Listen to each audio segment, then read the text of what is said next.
Hello, everybody. Welcome to the start of a new week. This is Cow Daily Monday edition. Today, we're going to be talking about the Labour Party again, but it's kind of hard not to when there's so many people talking much shit in the face of all evidence reality. So we go on. Also, Just Stop Oil and their actions and how I've had a change of heart. If you were watching Cow Weekly with Alice a couple of weeks ago, I had a kind of different view, but we'll get a bit deeper into it then. But in the meantime, please do comment, rate, and subscribe and all of that good stuff. And please, if you are watching this, please watch it on YouTube. Helps us to monetize the channel. That's youtube.com/cowdaily, youtube.com/cowdaily, link in the description.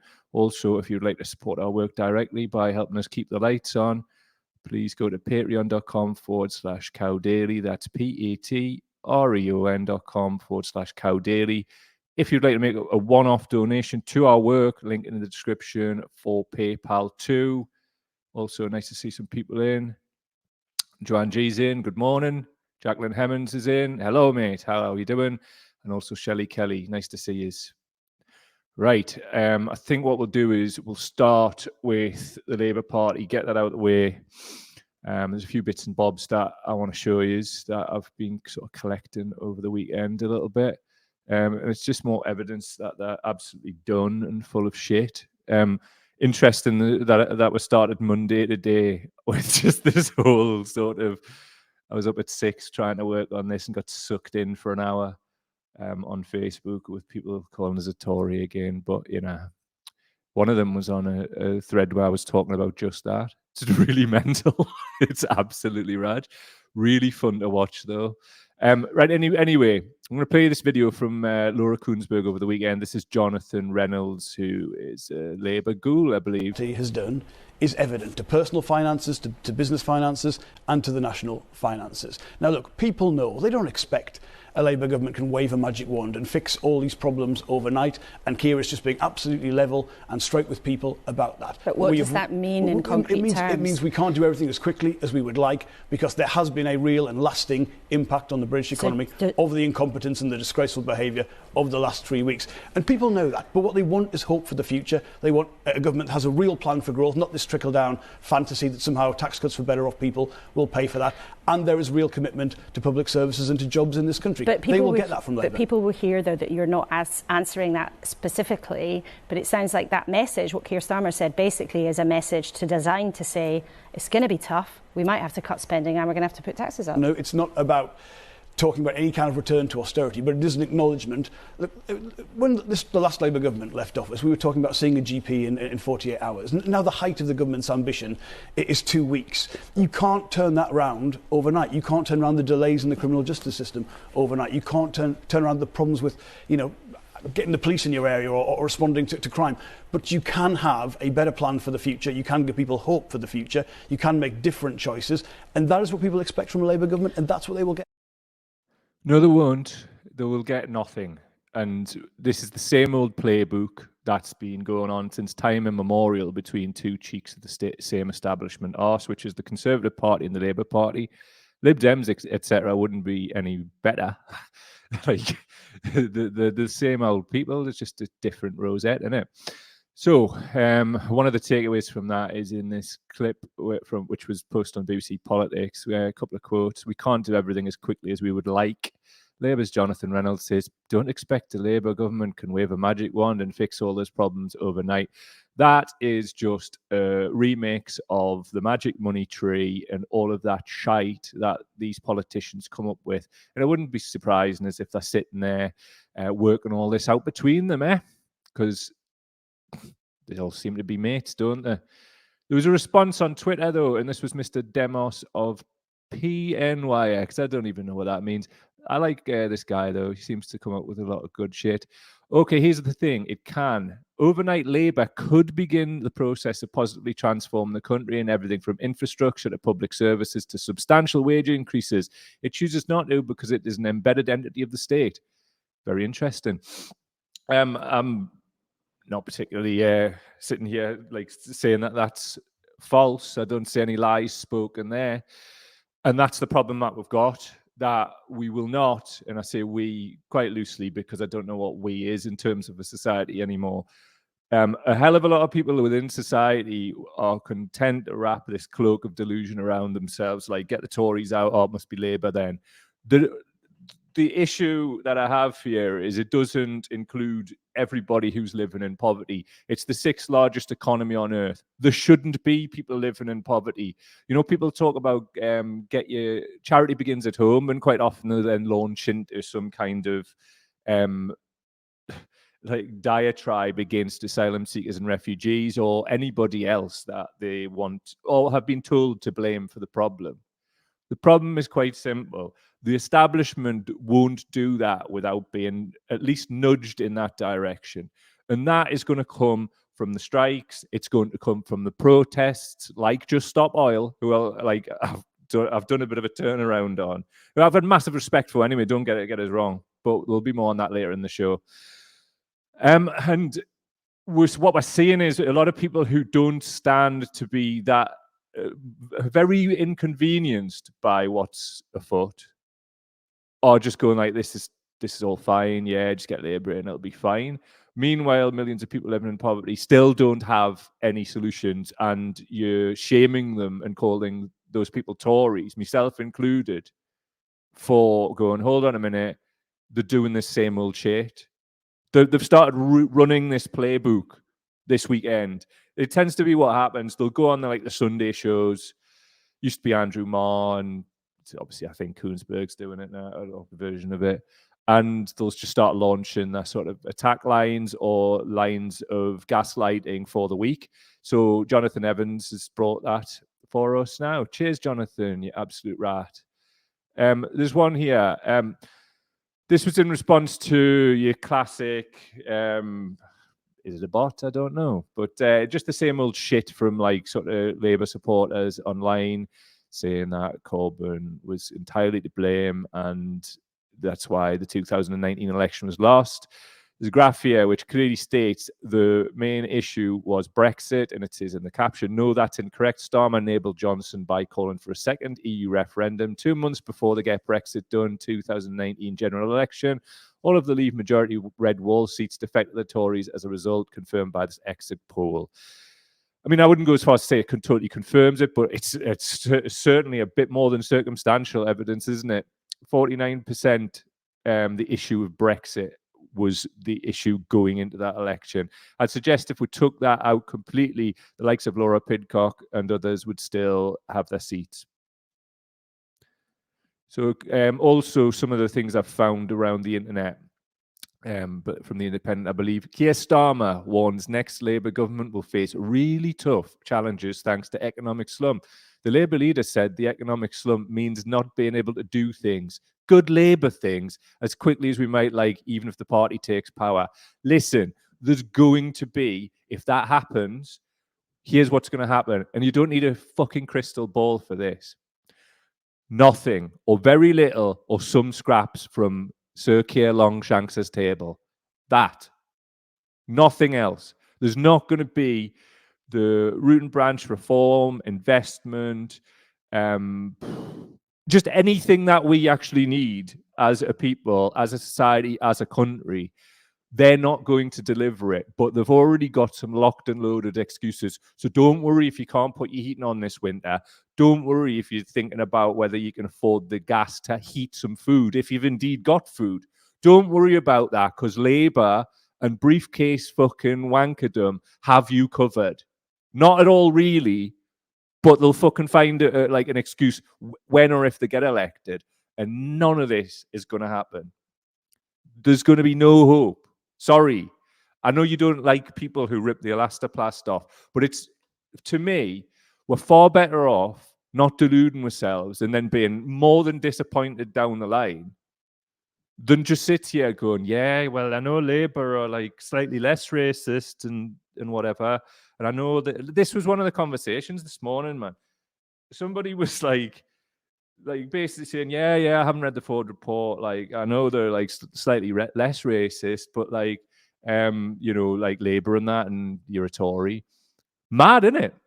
It's like, this isn't like some like level of delusion. man, it's exasperating, but it's like got so exasperating it's become utterly funny. Like I'm sitting there every morning laughing my tits off, going, why are humans so predisposed to delusion over reality? This is a thread that runs throughout a lot of the shows that we've been doing recently, and I kind of wish it wasn't, and it certainly will be in the Just Stop Oil thing. And I'll be focusing the guns on myself, because I can't be sitting here every day talking this kind of shit, this amount of shit about other people. And when I actually like run into a brick wall of my own bullshit, not actually start taking that apart brick by brick. So we'll be doing a little bit of that later, because in terms of Just Stop Oil, in terms of the situation that we're in, I'm absolutely and utterly full of shit. And I realized that 2 weeks on. So we're going to deconstruct that later. Stick around. Right, what else we got here? From these horrible bastards. This is a thread I want to go through, and this is from a professor of history at Cambridge University, and he's done a bit of a play-by-play from the puff piece in the Telegraph yesterday about Starmer's Labour. Now, for people who don't understand or have the awareness of like how the media can break down or on party lines and whatnot, the Tory graph has always been called the Tory graph, right? It was said that Boris Johnson, when he was Prime Minister, and I'm not convinced it's over, would just look to the Tory graph in the morning just to know what he was allowed to say and what he wasn't allowed to say. Really, really messed up. If you want to look for the quotes which corroborate that, go look for them. But in the meantime, I just want to talk you through some of this play-by-play that Nicholas Guyat has done, or Guyat, who teaches American history at Cambridge. Opinion strictly personal, apparently. So, within the article, there's hearty praise for Starmer's war on the left, and a shout out for his trusty lieutenants in this noble cause. Apologies for the marks on McSweeney's forehead. Couldn't take the photo before my wife started digging her nails in. There's a picture of Morgan McSweeney there. I haven't got time to go deep into these people. Always as a primer, look at them yourself. Nicholas goes on to say, there's mild acknowledgement that Starmer's huge lead is almost entirely a result of the Tories' self-immolation. Labour focus group guru Mattinson gently rinsed for her toe-curling ideal voters. Also, the lovely story that Labour panicked that a new slogan might insult the Queen. I think she had enough on her plate at the time, pal. I wouldn't worry about it. She now dead. So there's an excerpt here. So there's good stuff too on the Blairite's view of the red wall voters and their patronizing belief that he can win them back with empty symbolism rather than material change. I confess I hadn't heard before of Labour's interest in priority voting for veterans, a US import. I hadn't heard of this either. And I'm from the so-called red wall, like deep in it. My dad was born in Consett, which is one of the areas northwest Durham, which switched to Tory, which I think his dad, who was a miner, would be spinning in his grave. Unbelievable, isn't it? But anyway, this is reality. We've got to deal with it. Ripping off the last. The absolute ratbaggery that's at play here and revisionism of history is really interesting to watch. It's also really interesting to watch people who I thought were pretty solid just going along with this shit. Also, on the flip side, it's also been really awe-inspiring and hopeful to see people like Paul Daly hop on the podcast, resign as chair of Sedgefield Labour Party, Tony Blair's former constituency, and 15 people go with him the day after he did record the podcast. Well done for getting ahead of it, Paul, and well done for your fucking integrity. There is hope, you see, and the hope comes from regular people like Paul who actually give a shit. What else we got? There's two major insights from the Tory graph piece. First, the party has now been entirely recaptured by the Labour right. Of course, it has. The party has gone back not to pre-Corbyn days, but pre-Brown days. It's new Labour all over again, with Blairites everywhere and corporate cash flooding back. Here's the thing for you, right? We've been doing like little pieces on this, like Richard Armitage, United Healthcare, West Street and Links, and others, right? When Labour get in, do you think these corporate donors are just going to like go, right, just get on with it, like do all the good things for the people? They want something in return. They don't do it otherwise. Like, who's giving money to political parties who don't expect to gain something from themselves? scant few people, I would suggest. Absolutely and utterly mad. There's something I feel like it would be remiss not to mention as well, and it's like a follow-on from what Paul Daly was saying on the podcast just last week. Please go back and watch that one, listen to it on Spotify and Apple Podcasts. It's very illuminating. He's very candid. There's another candidate here, Maurice MacLeod, in London. This is what he says. Last night I was blocked from standing to be the next Labour MP for Camberwell and Peckham. I'm gutted. The party is saying it has no place for an anti-racist socialist like me in Parliament. Thank you so much to all those who supported and worked on my campaign. Last night I was blocked by the Labour Party machine. This is Maurice's statement, by the way. Started with Labour, Camberwell and Peckham. I'm deeply disappointed by this unfair decision taken behind closed doors. It denies local members the opportunity to vote for me. This comes despite huge support locally and despite receiving nominations from 2 trade unions, which, according to the party rules, should have guaranteed me a place on the long list. The reasons given are as frivolous as once liking a tweet by Caroline Lucas, the leader of the Green Party. This was plainly a factional intervention, and I'd go on to say that. I don't have the picture here, but there's pictures of like top table Labour people like sitting on panels with Caroline Lucas. So if you can't like a tweet by Caroline Lucas, you can't certainly sit on a fucking panel with Caroline Lucas, surely. So as Maurice says here, it's plainly a factional intervention. So anyway, it goes on. I stood because the people of Camberwell and Peckham need a representative who understands the concerns and isn't afraid to stand up for them. As a young man, I was stopped by the police over 100 times. I've attended too many funerals for those who've died due to street violence. I've lived in council housing since I was 4, and I first became a councillor in the wake of Grenfell with my sister, calling me every night, terrified that a block like hers would go up in flames. I've dedicated my entire adult life to fighting for black and working class people. As political editor of The Voice, Britain's leading black newspaper in the 1990s, I helped lead the fight for justice for Stephen Lawrence and reported on the Macpherson report exposing institutional racism in the police. Recently, I was CEO of I'm just going to stop there. Maurice, I think we've discovered your problem, mate. The problem is all of these things that you're expressing, which should like qualify you to be a Labour MP, but the current Labour Party don't want people like you, which is shit. But we really need to start something new so people like you can be embraced, mate. I'm telling you. I would like, listen, we'll probably do a little bit more on this later in the week, but that's the gist of the report, and it's very similar to what's happened to Paul Daly and so many others around the country. To the people who say stay and fight, and I'm looking at you, Jamie Driscoll, as well. I've seen the way you've been going on as well, and I wasn't going to say now, but I'm inviting you to come back on the show, and I want to talk to you about this because I know you're a socialist, I know you're an anti-racist, but I've seen some of the things you've been replying to people on, and I don't like it. I don't think this speaks very, very well of you, and we should talk. So if you ever want to come back on and have a proper conversation, fuck all this interview shit. We'll just talk as human beings. Let's do it, man. Because this is fucking serious shit.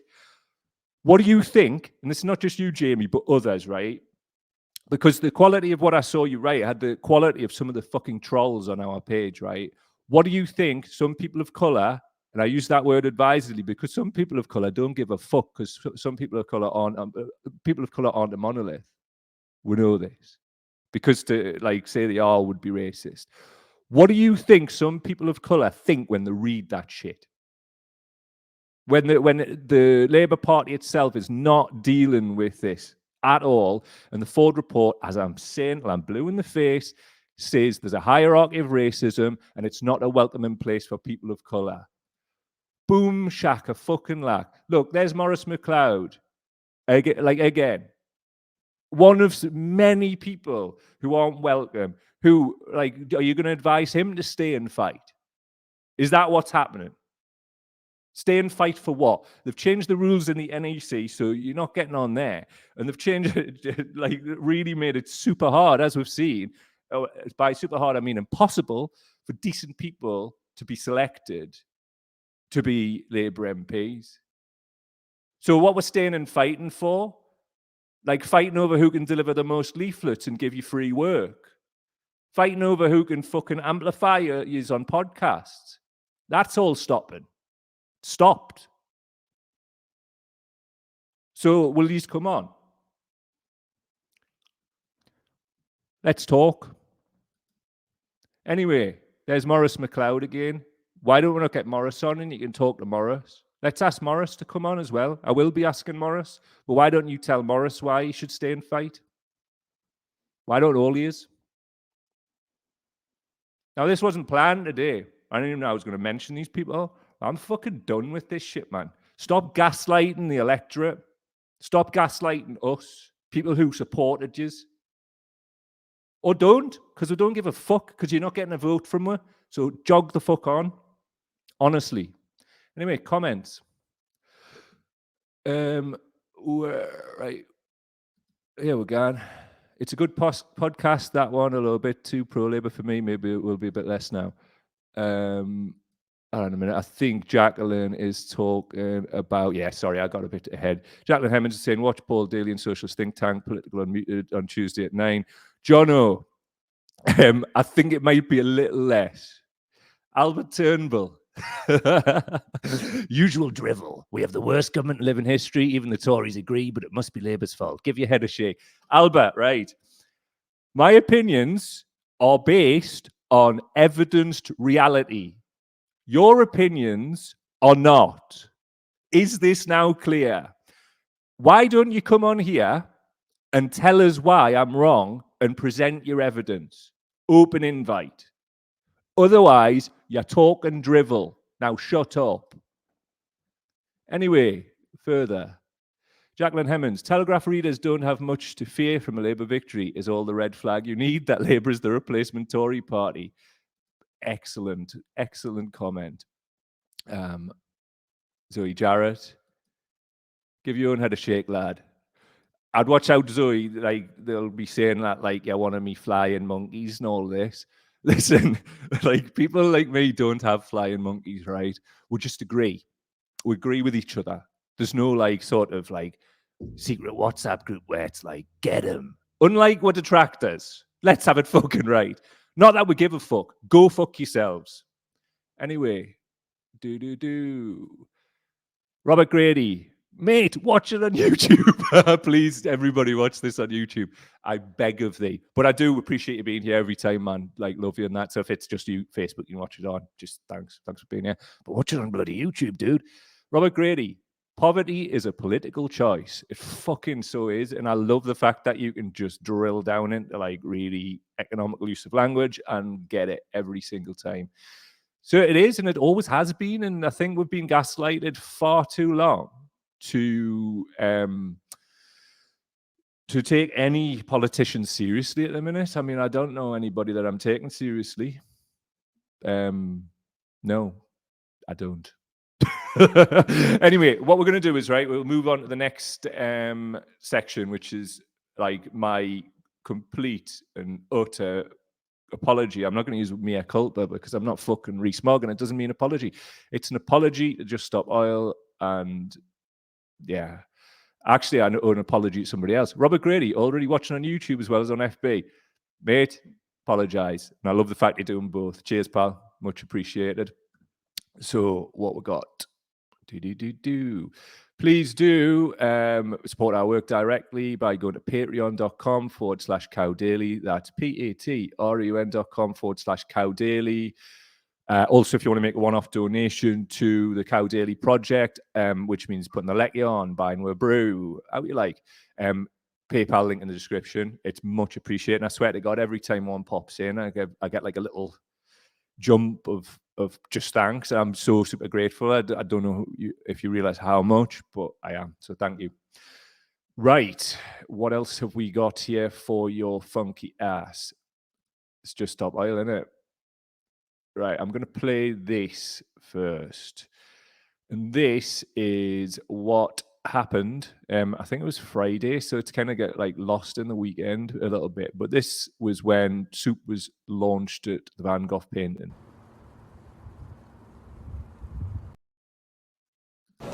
No, it's... Security!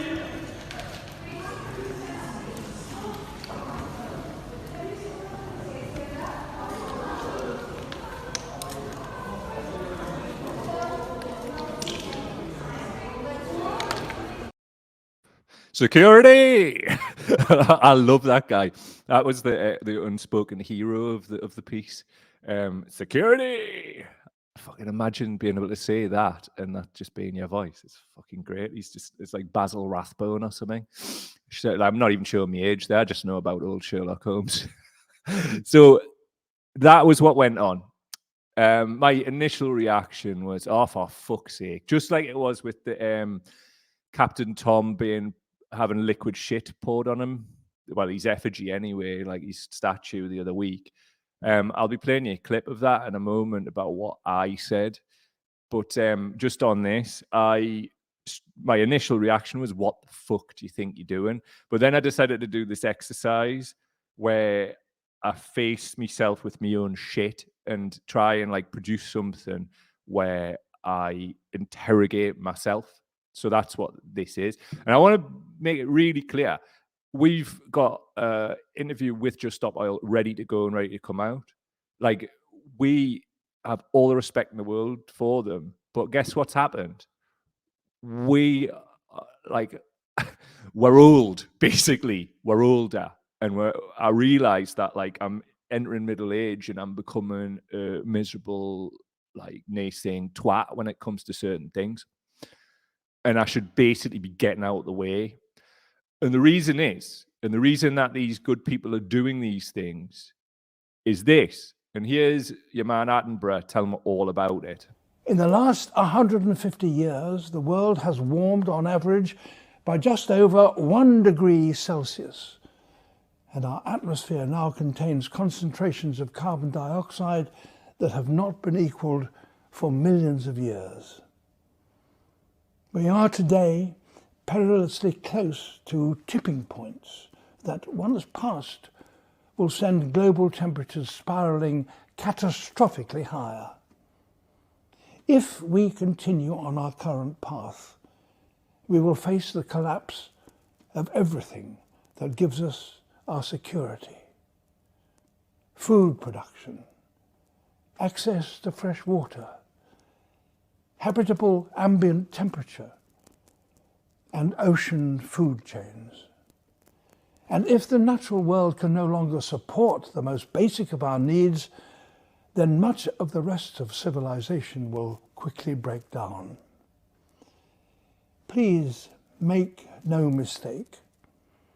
Climate change is the biggest threat to security that modern humans have ever faced. There's Climate Yoda there with some bad news for our nation's children and the nations of other children. But yeah, I mean, I think we all know this, at least watching this. I think we all should know this. We do. But I think sometimes we're forgetting it's about that delusion thread that I'm talking about. I think we get to a point because we're so consumed by so many things, so many different people, so many different events, mortgage crisis, cost of living, the fact that like the pandemic was just called to a close with some kind of like George W. Bush mission accomplished thing many years before any kind of like war ended, or it's just bollocks, total and utter gaslighting, isn't it? Because if you actually go and look at the figures for COVID, then absolutely shocking going into winter with the way the NHS is. However, all of these things are terrible, but they're nowhere near as bad as what your man Climate Yoda's just said. And he's right. And here's some of the things that we were saying a couple of weeks ago, and when we were talking about like Captain Tom's statue being covered in liquid shit. So I'm just going to add this to the stream, and we'll have a look at it there because, yeah, I've had a bit of a revision. It was utterly mad, and like, I mean, look, I've got all the respect in the world for people out there who are fighting for us, and we've spoken to people who are out there doing this, people who've been to jail, but somebody needs to have a word. Do we have any mutuals with that? Like, can Gianara come have a word? Because like, she's like, I didn't want to sound like some old twat, right? But like, she's 21, she's got that fight in her, and I love it. But I know what we were like when we were 21, and it was like, God knows what we would have got up to, and it's just like, different, set yourself on fire, and please stop pouring shit on Captain Tom. I'm thinking, look, if you're gonna do a statue, I can think of many others, but like, leave him alone. I mean, you come up with such magical quotes as "tomorrow will be a new day" or whatever the fuck it was. I can't remember. And "sound mate, I've run round the garden la." That was another one of his, wasn't it? Yeah, I'm That probably was sure awesome. about Captain Tom. Actually, I won't make myself popular. It's a bit of a hot one, isn't it? I mean, like, God rest the lad's soul. I've got no problem with Captain Tom or any of that older generation at all, and just let them be, man. Innit? It's like, yeah, like, I just don't believe that that's going to be making the point that they do. it's I don't know what I've it's said that doing. a I mean, lot it was about- fantastic to watch. I'll be honest. I mean, it's like, in terms of like Guy Debord's Society of the Spectacle, right? It's a spectacle, isn't it? And the Situationists were all about doing wild shit to fucking like create a spectacle, and then everybody responds to the spectacle, and then it gets the thing they want to talk about on the table. So I'm going to assume it's like born from situationist theory and Debord and all of that, right? Listen to that wanker. That wanker's me. That wanker right there is me. And I'm coming with some proper old twat vibes, forgetting entirely what I was like, well, mentioning it, but when I've really thought about it and what Alice was like and others in our little ragtag rabble of shite, would we have thrown liquid shit on Captain Tom when we were 21? Fucking hell. I really don't know. And that's the thing. I really don't know. And here's one of the problems that we've got, right? People who have been in the environmental movement, I mean, we were doing environmental protests in the 90s, man. Like, we've lost it, I think, our generation, the ones in my 40s. I'm on here fucking every day, right? And I'm like, you're this, you're that, you're the fucking third. I'm part of the problem as well. I'm needing to get the fuck out of the way and let these young people fucking thrive. And it's not just young people, as we'll see later on. I'm going to play a clip from what's happening right now, which is two people have climbed to the top of the Dartford Bridge. And they're not like particularly young, about my age by the looks of them. And they haven't lost it. The top and bottom of it is, right, the environmental movement has tried everything up to now. Everything. Writing letters, petitions, lobbying various parliaments, everything you can possibly think of, short of throwing shit on Captain Tom, throwing soup on it. And let's get it right. The press reported this. Completely mental, right? Because we're doing it for clicks. Van Gogh, right, and all of these paintings are behind protective screens. So they're just throwing it on a pane of glass. I think what was said was there's a slight bit of damage to the frame or whatever. But guess what? The planet's absolutely dying. As your man Climate Yoda's just expertly pointed out, because he is an expert, if we don't intervene in this, we're fucked. And I'm sitting there just 2 weeks ago going, does anybody know her? Can I have a word? How about I have a word with myself? How about that instead? How about I'm wrong? The top and bottom of it is, and I forget this far too quickly, and I've got no excuse because I literally research this shit all the time. And I've done it because I've bought into delusion that it can be achieved in it by any other means. Because guess what happened after that Van Gogh thing? Here's your process. People went, oh, what are you fucking doing? Much like the same energy that I was displaying the other week. And then if they want to keep thinking, if they're not harder thinking, then they'll be like, oh yeah, but now I'm thinking about the climate. Oh, and now everybody's talking about it after they've got over the Van Gogh thing. Be it people going, I don't give a fuck about the climate crisis, or people on the other side of that, or anywhere in between. People are talking about it. We are talking about it now. Like, it got in the mainstream media, even if it was just on the painting thing. It's a talking point for people to bring up in their own families, isn't it? Because you can't just sit there slagging them all the time. You're going to have to talk about the reasons why. And the reason why were just detailed by Climate Yoda. So if you don't like them, then maybe you like the guy who makes all them nice wildlife documentaries, who's saying that all those nice wildlife documentaries are not going to get made anymore. Not because he's like, you know, coming towards the end of his life. There's plenty more getting made just because those animals are going to die. Like, we'll look at the wildfires like around the world, but like the ones in Australia a couple of years ago, or case in point, worst ever. And if I remember correctly, there's over 1 billion animals killed. 1 billion. That's an almost unfathomable number of animals killed. And that's just getting started. It's just getting warmed up, if you'll pardon the pun. And I'm wrong, man. I shouldn't be fucking like being a snippy little twat about people going out there doing actions, and they are actually raising the conversation and ensuring the conversation is heard. I should not be doing that. I'm not a person who can say shit to people if I'm not doing anything myself.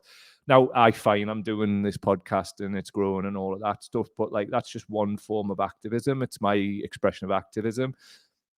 It's not having the impact they are, is it? Not even close. So I should just shut the fuck up and get out of the way and let them do what they're doing. Because at the end of the day, we might not agree with it, but nothing else is working because the media's compromised. Like, what else is going to get this talked about? Do you know what it is? I celebrate these people because they're going to jail. They know they're going to jail. There's that lad who attached himself to the Everton Newcastle game, attached himself to the post. Look at what's happening to him. He's been he's in custody until 2023.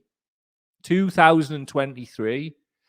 I didn't want to get all like sort of far right Twitter about it and that, but like think about all the nonsense and whatever who get out. I remember when it happened, he got like remanded at some court, and there was like it was some scousers on there saying, "I know that court." And there's loads of people who've done far worse than him who just get released back into the community.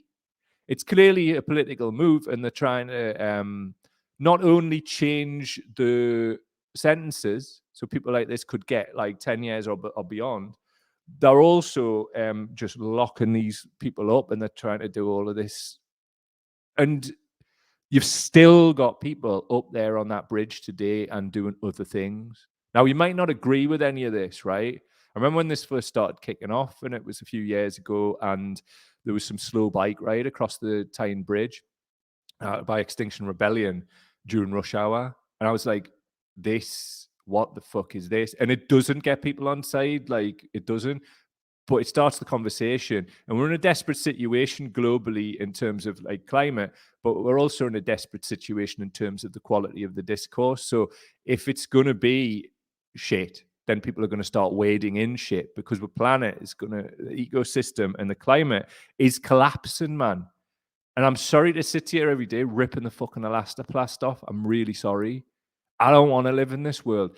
In fact, I don't want to be doing this, man. But it's that kind of thing where I feel like this is something I can do. I have a platform and I should use it because of things like this and other things. What I want to be doing is growing food, and I want to be giving that away to people and cutting out money. That's ultimately my dream in life. Have some dogs, grow the food, give it away, have just enough and a little bit more to live on. It's quite modest, really, but that's all I want to do.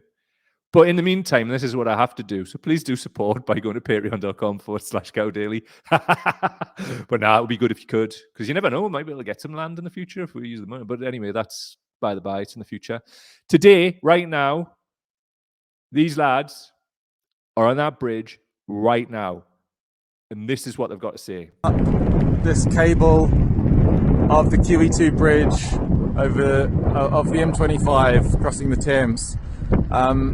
It's been really difficult. All we've had to grip onto this cable are some rope slings and our legs. I'm willing to do this kind of thing because I'm not willing to sit back and watch everything I love burn for the rest of my life. And that's what's happening. That's what's happening, and the current fraudulent charlatan excuse for a government we have here is accelerating that process, granting more licenses for oil and gas. It's an absolute act of treason. It's selling all of ourselves and our children into an uninhabitable earth. And I believe it's my duty to do anything in my power to stop it. So my friend and I have climbed up here today.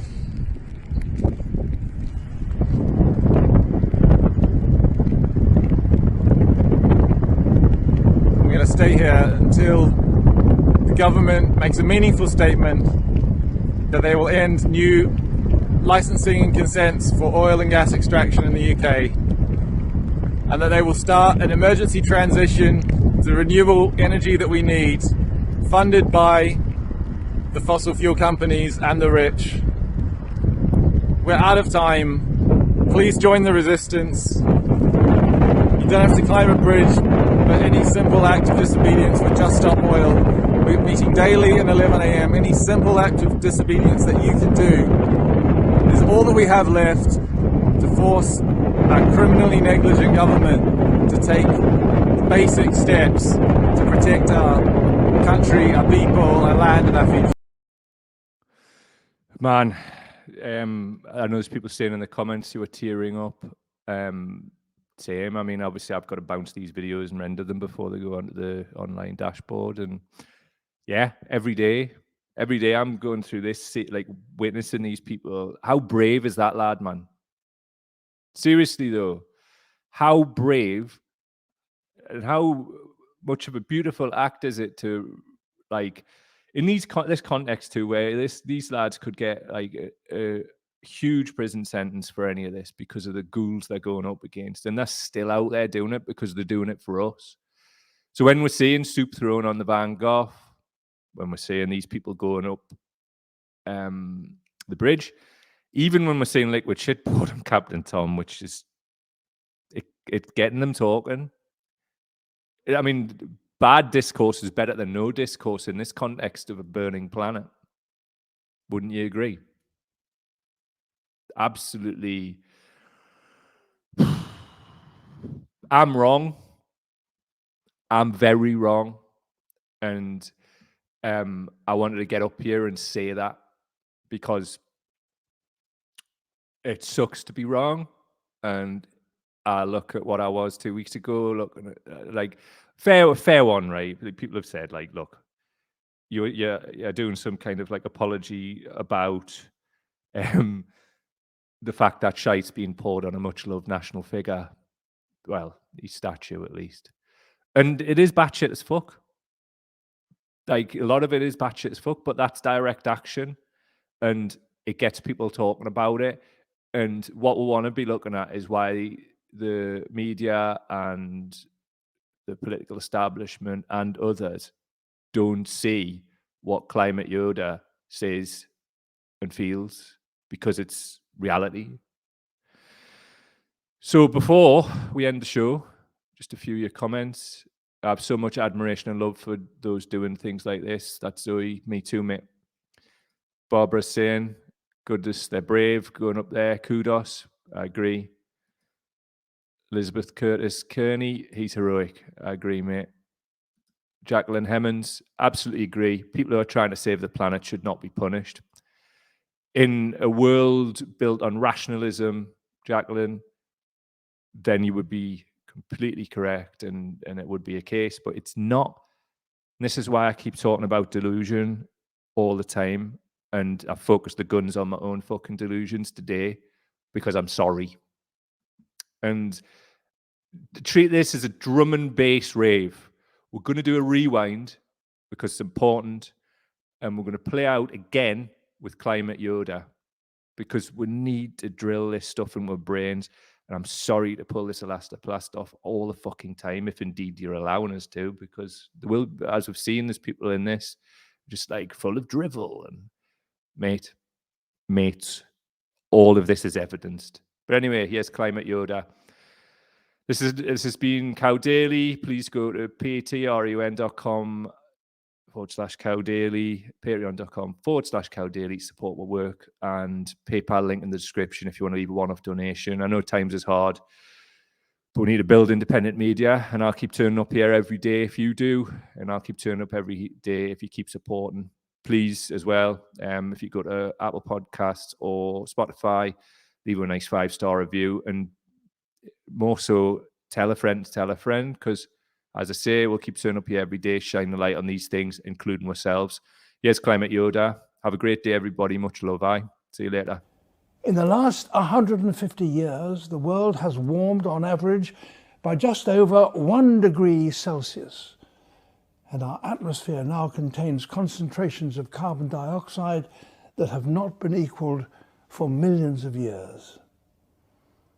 We are today perilously close to tipping points that, once passed, will send global temperatures spiraling catastrophically higher. If we continue on our current path, we will face the collapse of everything that gives us our security. Food production, access to fresh water, habitable ambient temperature, and ocean food chains. And if the natural world can no longer support the most basic of our needs, then much of the rest of civilization will quickly break down. Please make no mistake. Climate change is the biggest threat to security that modern humans have ever faced.